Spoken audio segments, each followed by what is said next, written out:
Hello, Destinites, and welcome to another review by the Great Owl. This time we are doing the Inward Lamp. Unfortunately, I'm too much of a Goomba to not yet have the Adept version of the Inward Lamp, but it's a very subtle difference beyond a visual detail that you have between the Inward Lamp that you get from a drop in the Trials of Osiris versus the Adept.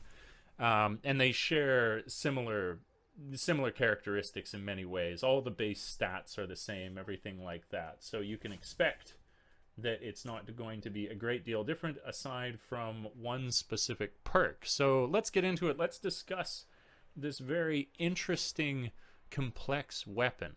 It's not controversy surrounding it, but it's definitely something that has a lot of general discussion as to how good it is. Okay, so let's go in and cover first the basis of it. Is the stats on it are, I don't want to say underwhelming, but they're not incredible. And you have an impact of 35, nothing spectacular in the reload of 37. Stability is actually one of the major issues of this weapon, but that's something I'll discuss later, is at 48. And then you've got rate of fire at 52. It fires in full auto. You can see right here. That's one of the fantastic things about this. So when you're dealing with the Inward Lamp, not dealing with the Inward Lamp Adept, I should say the basic difference between the two. You have with the Adept version, the one that you can only get if you go flawless in the Lighthouse, always comes with the perk Trouble Close, which I believe gives you, I might even have that on another weapon I have right here. Danger Close. This weapon gains increased reload and handling when two or more enemies are in close proximity. That is what the Inward Lamp would come with if it were the Adept version, making it ideal for the Trials of Osiris situation. But you can, as you can see, you can get, these are predictable, these middle three stats, but the final stat is not, and you can get different rolls on this, and I feel like I did wonderfully with Third Eye. But let's go through. So you have slightly improved optics, improved handling. You have improved optics, improved range. You have sharpshooter scope, long range with enhanced target acquisition, surprisingly light.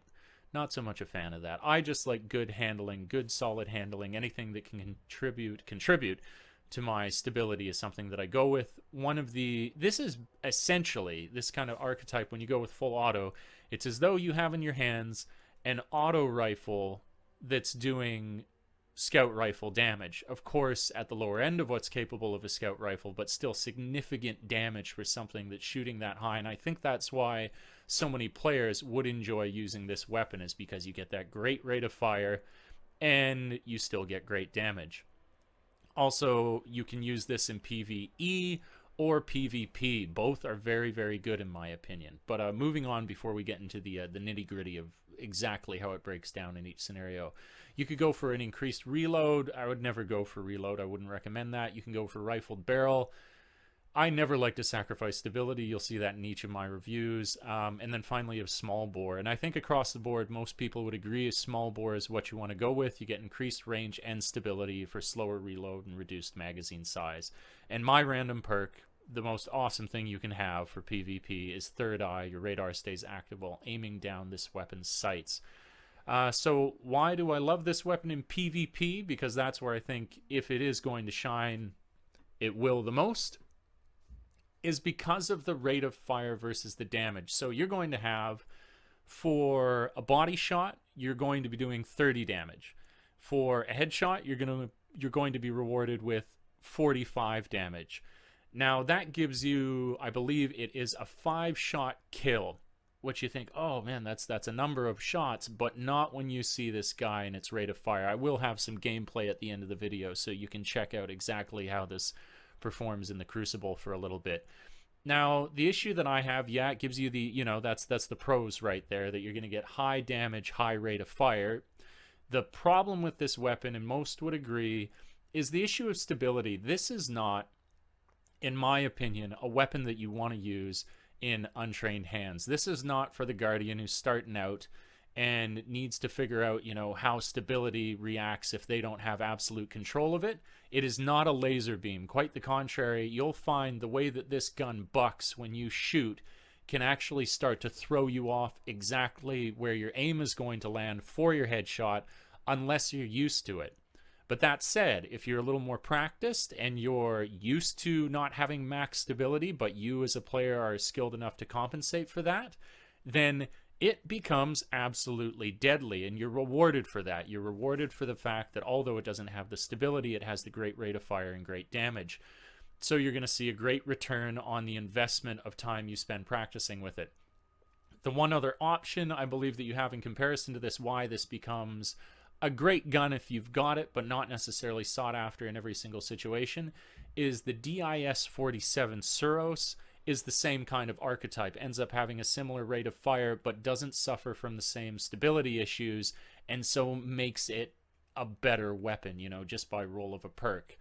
So potentially people would look for that, but if you're doing bounties and you're in Trials of Osiris and you happen to end up with this, I think a player is going to be very, very happy if they do so. And it all, of course, a lot will depend on this final perk that you have. I just so happen to get the one that's absolutely ideal for PvP, which I enjoy using it in.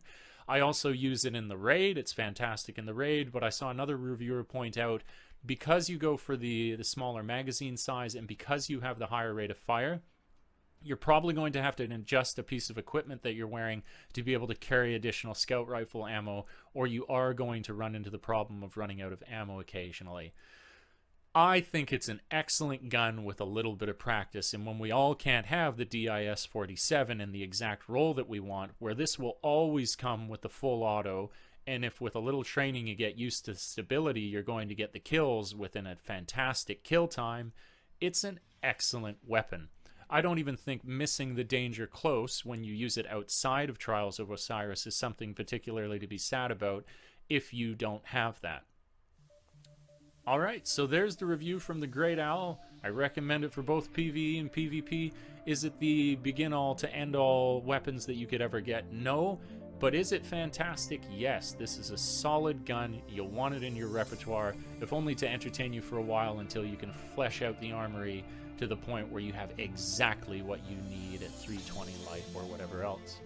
Alright, so thanks for checking out the video. Please do like, subscribe, and share, and I hope you enjoy some of the gameplay as we move to that now. Peace!